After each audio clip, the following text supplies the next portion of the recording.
In the opening scene, we see how beautiful Chicago City is, and thereafter, we see a lady named Emily who wakes up by an alarm trying to get ready for work. She also practices her Spanish and leaves a can of cat food outside on her way to work. Emily video chats with her boyfriend, Brian, who is a marine biologist living on a boat, and who is always busy, so their conversation is short and boring. He wants to know if she's done with his book on whales and what she thinks of it, but unbeknownst to him, Emily does not find it interesting. She tries to hide her feelings as much as possible. She misses him and can't wait for the next time they are together, so he can ask the big question. Emily thinks he will propose. They kiss their computer screens to end the conversation. However, we also see a man named Henry, who is a management consultant, breaking up with the lady over the phone while at the airport. He believes their relationship is not a serious one, but the lady seems to think otherwise. She tries to persuade him to change his mind, so he lets her know he will need time to see if they can figure things out. After the conversation, he proceeds to his hotel. Afterwards, we see Emily in a class with a group of children revealing to them the history behind the Thanksgiving parade, and how Santa floats are the interesting part of the parade. Henry, upon getting to his hotel room, tries to put things in place. He has a conversation with his assistant over the phone, letting him know his responsibilities while he is in Chicago. He likes things to be done in an orderly manner. That's why he's there with his pillowcases and a chessboard at all times. After the class, Emily met with a friend, Jacqueline,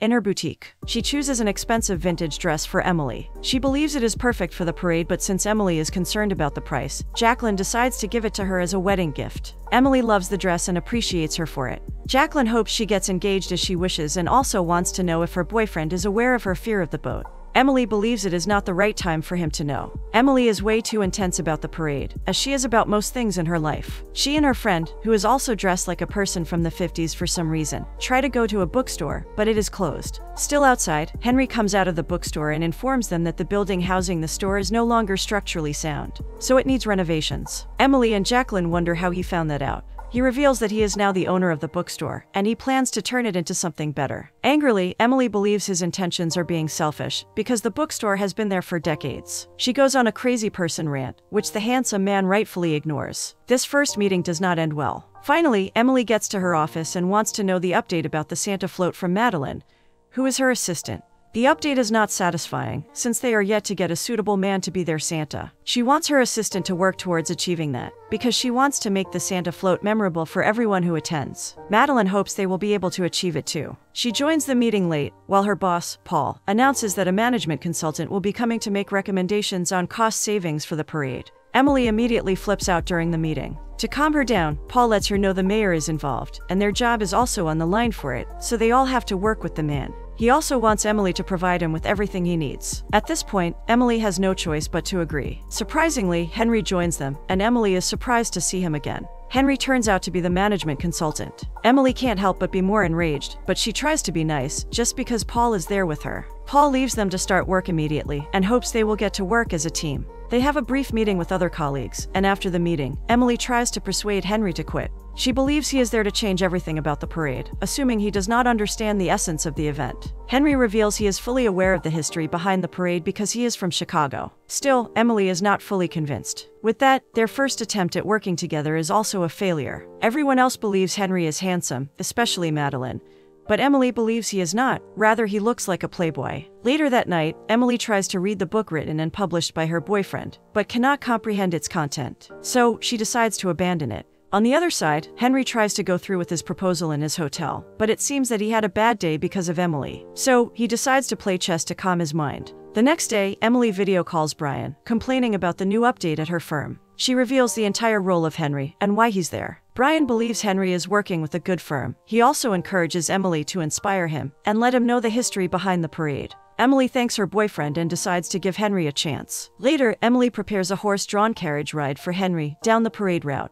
The carriage is covered with Christmas decorations, and an iPod is playing Christmas music. She let him know what the parade is all about. However, Henry is not thrilled by it and believes the parade will turn the city into a mess because of the different people who will be present. So he suggests they pay for tickets so they can use them for cleaning up afterward. Emily does not agree with him. Annoyed, she storms out of the carriage, leaving behind her iPod, and he follows her. Emily decides to let him know that she believes he's not a committed kind of guy. Henry also believes she is not better than him, because she is not wearing a ring. After so much argument, at some point, Emily reveals that she isn't engaged, but is about to be with Brian. She mentions how they have been dating for 5 years and he is a marine biologist. Henry points out that if she has been dating the marine biologist for 5 years and he hasn't proposed yet, it isn't going to happen. They then make a $5 bet on whether Emily will be getting engaged when the marine biologist comes home for the Thanksgiving parade. The next day, Henry bumps into Emily while she's trying to read a new book in his hotel, so she wonders why he is still in the city. She desperately wants him to leave. However, Henry does not seem to be bothered by what she thinks. He notices the book is in Spanish and wonders why she's reading it. So, she reveals that her boyfriend suggested it to her, since they plan to travel to different countries after marriage. Henry believes Brian is trying to change her, and suggests she find out from him if she's perfect, just the way she is. He strongly believes Brian will not propose to her, and she might end up like his lonely friend. She disagrees with him again, and they continue to step on each other's toes, figuratively. Later, Emily is with her friend Jacqueline, and she complains to her about Henry. She believes he is too obnoxious, and so full of himself. Jacqueline remains surprised. She wonders why Emily is so concerned about Henry, but she has no choice but to listen to her bothered friend.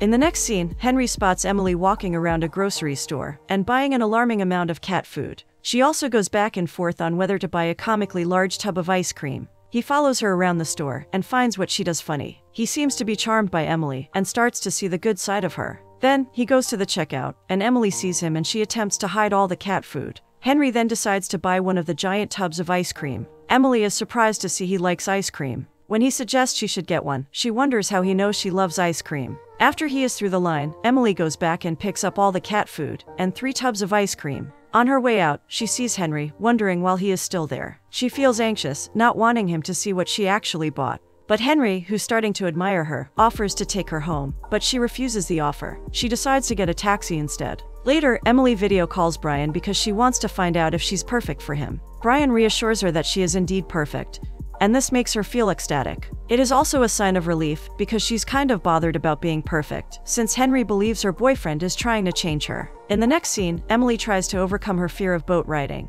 but she finds it difficult. The boatman is already familiar with her because she has been coming to the boat side from time to time. He advises her to just give up if she's not able to overcome the fear. However, Emily wants to be perfect for Brian, so she wants to keep trying. Later, she gets to work and tries to have a meeting with her colleagues. She makes cheesecake for them and tries to hide it from Henry as he joins them. Emily makes it look like he is late for the meeting, so Henry decides to leave. However, she continues the meeting after she sees him leave. At the lobby of Emily's office building, he bumps into Emily, and she goes all out to make him uncomfortable again. But Henry is tired of arguing. He reveals he is on his way to lunch at a 4-star Michelin restaurant as he leaves to get a taxi. Emily has been super rude, cold, and downright mean to him, so she invites him to lunch at the best restaurant in Chicago. Henry is surprised, but agrees because it is just down the road. On their way, Emily reveals that Brian thinks she's perfect. However, she feels like he is not being truthful. Henry advises her not to doubt her boyfriend. The restaurant turns out to be a pizza place, making Henry's previous excitement evaporate.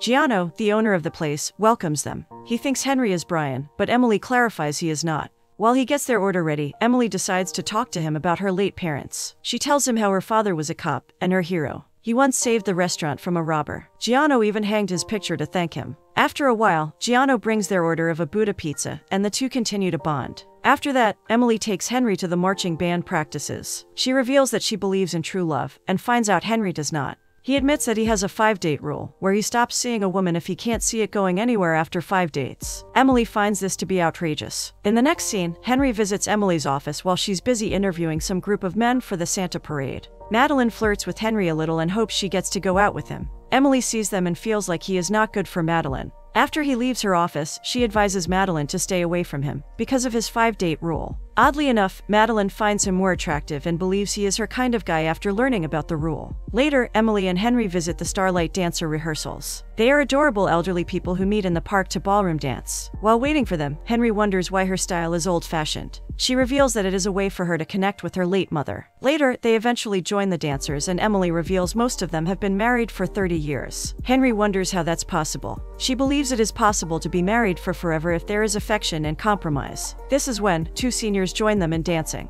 During the routine, Henry looks like he's falling in love. After the dance, he tries to take her home, but she declines, pointing out she's fine all by herself. However, based on the way she behaves, it looks like she's falling for him too. Some days after the Thanksgiving parade, Emily tries her new dress, and it fits her perfectly. After getting all dressed up, Emily waits at the airport for Brian to arrive. When he finally arrives, she is over the moon and excitedly anticipates his proposal. Brian is also thrilled to see her, but not in the same way as Emily. After noticing small changes in her appearance, he then reveals the update about his book. He makes Emily carry his giant bag, and reveals that they will not be able to hang out that night. He wants to eat with his family instead, and make the following day perfect for them. Later, at Emily's office, Henry joins her and wonders if Brian has already proposed. Emily reveals he has not, but she's confident that he eventually will on their next date. Henry believes he will win their bet, but she doesn't believe that's the case. In the next scene, Emily is in a gorgeous black dress with a hat for their date at the pizza restaurant. She cannot help but keep imagining how Brian will propose. Even the taxi driver hopes she gets engaged. She gets there and Giano is pleased to see her, believing the night is special. He takes her to where Brian is, and he is delighted to see her. He compliments her stunning looks and decides to ask the big question, which is an invitation to come live on his boat with him for 2 years, instead of the marriage proposal she expected. Emily yells in response. Brian reveals that he doesn't want to get married, because he can't possibly live up to his parents' amazing marriage. Emily, heartbroken, breaks up with him and storms out of the pizza place. Brian still tries to persuade her to change her mind, and to reconsider living with him, but he doesn't chase after her. The date does not end the way Emily hoped for. Upon getting out, she's surprised to see Henry outside the pizza place. Bitterly, she reveals that she is not engaged, and asks him not to make a joke about it. Surprisingly, he offers to take her home, and Emily accepts. She joins him in his car, and he tries to lift her spirits up as much as possible. He gives her a glass of champagne to make her feel better. However, it turns out she is not so good with alcohol. He then takes her to a karaoke bar to make her feel better. Emily gets drunk with just a glass of champagne, and becomes a complete, utter mess. She decides to sing her favorite song, but Henry feels like she is too inebriated to sing. But she does anyway. Surprisingly, everyone in the bar believes her performance is charming. Henry feels relieved, and at this moment, he starts to admire her more. After the karaoke, the drunk Emily admits Henry is cute and handsome, but hopes he will not seduce her. Unfortunately, she throws up all over the floor. Henry takes Emily to the roof to get some air, and she reveals her fear of boats, and how much she has tried to overcome it.